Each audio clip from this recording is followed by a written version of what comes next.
Kila mmoja amepewa karama ya unabii.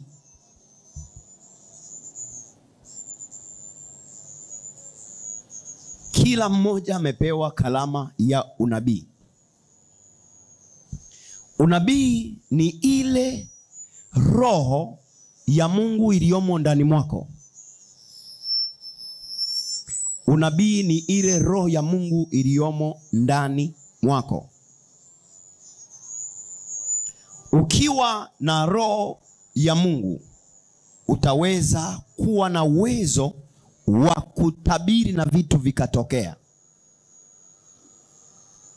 Ukiwa na roho ya Mungu ndani yako, unaweza kutabiri vitu na vikatokea.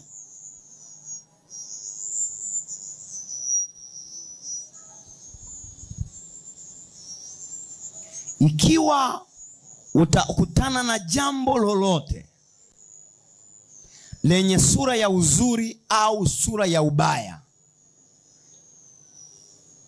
jifunze kumuuliza Mungu juu ya hilo jambo.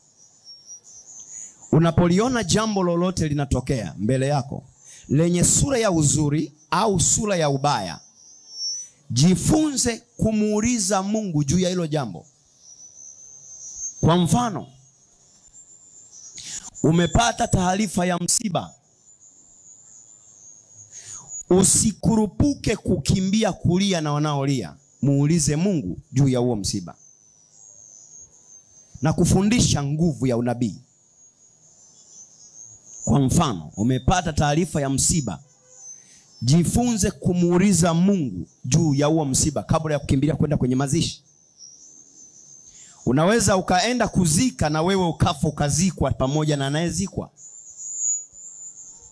Unapompa Mungu nafasi au kumuuliza Mungu, Mungu huwa anazungumza na wewe kwa sababu umempa nafasi.